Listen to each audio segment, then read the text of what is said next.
You're about to realize something. The war and volatility you see in the world today comes from our weakness and greed in our leaders. Donald Trump just said this uncomfortable truth in a conversation with Tim Pool, and I think it's so important that we take a deeper look into the idea of the light of Trump's own foreign policy approach as the world inches closer to a third world war. Just take a look before I tell you more about it. In terms of foreign policy, perhaps it's a little bit of a biased interview, but I think you're the greatest president of my lifetime.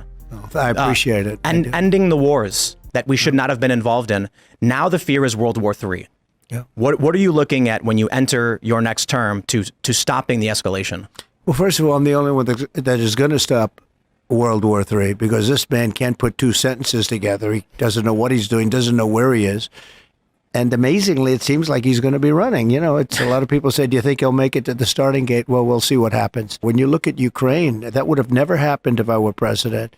You look at the October 7th attack on Israel, it would have never happened. Do consider subscribing for more conversations like this. Maybe there's a reason that Donald Trump is saying this, and give me a minute to explain, because I think it makes sense if you've read in detail the Trump campaign's Project 2025, which is a holistic set of his policy intentions for the next presidency. You'll realize where Trump stands on both the current conflicts in Eastern Europe and the Middle East. He has said that he wants to stop the wars while saying some truths that a lot of people don't want to hear. Simply put, the invasion of Ukraine 2 years ago was in essence a Russian response to a potentially expanding NATO and increasingly American military presence on Russian western border. And the solution? Well, the Trump campaign has made it clear several times that America would start to roll back some of its military support gradually and encourage European militaries to develop conventional capabilities to tackle a Russian threat long term. Here's what the exact words of the Project 2025 read under their proposal reforms needed, quote, U.S. allies must take far greater responsibility for their conventional defense. U.S. allies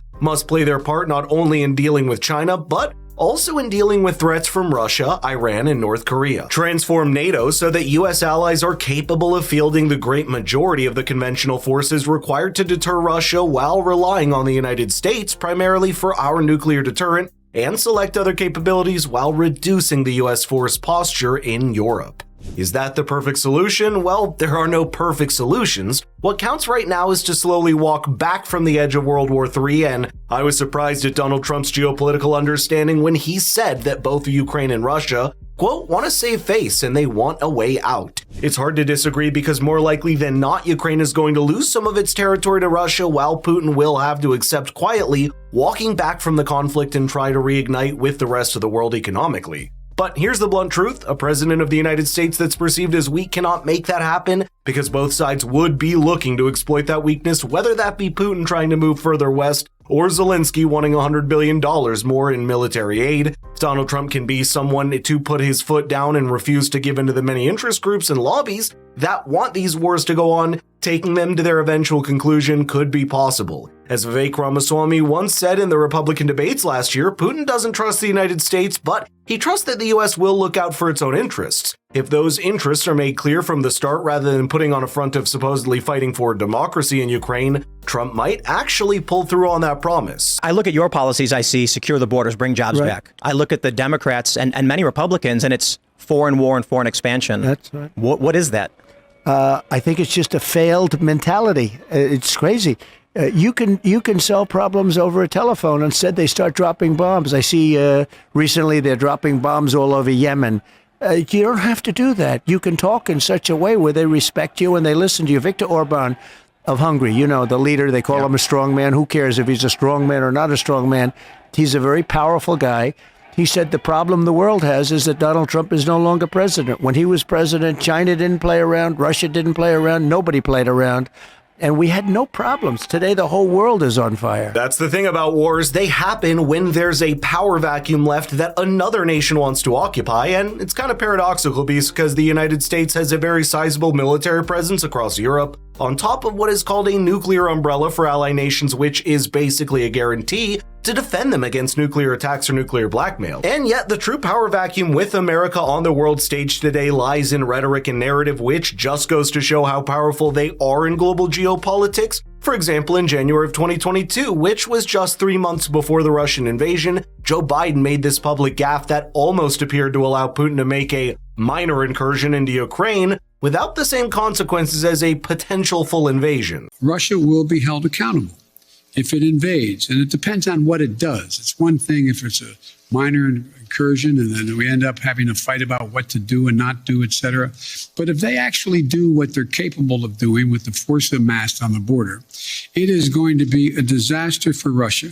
You said that Russia would be held accountable if it invades, and it depends on what it does. Are you saying that a minor incursion by Russia into Ukrainian territory would not lead to the sanctions that you have threatened? Or are you effectively giving Putin permission to make a small incursion into the country? Good question. That's how it did sound like, didn't it? Make of that what you will, but it is impossible to deny its geopolitical impact. It's an established rule of the world order that every nation and leader to a degree is always looking at the other's hand before it makes its next move on the chessboard of global politics. The idea of game theory from the study of logic and behavior reveals that a lot of the time, whether it be individuals or entire nations, your moves and actions are dictated by what your opponent's likely to do, whether that be for gain or to avoid loss. In that sense, perhaps Donald Trump can prove to be a character that can make the right moves and force Putin to do the same. Now, I don't think we saw a more vivid example of that happen when he became the first US president in history to cross into North Korea and exchange smiles and handshakes with their dictator. You did what I think is one of the most tremendous things. You crossed the demilitarized zone into North Korea with no security as a sign of goodwill and peace with the hostile nation. And I've had people tell me it never happened. So I think people need to know about it. And I'm wondering if you can just tell me how did that happen? How did it come to be? And it hasn't happened since. Yeah. And when I met with the handoff, you sort of meet with the previous president for a period of time.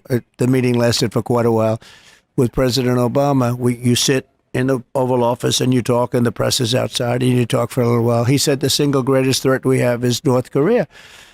And I said, have you called them? Have you tried to talk to them? Little things like that. And didn't matter what the answer was. He felt that was the single biggest threat in the world. And I will say that if Hillary won that race, you would have had a nuclear war and millions of people would have been killed. And you weren't even close to that. It never happened. It was never going to happen. I got along great with him.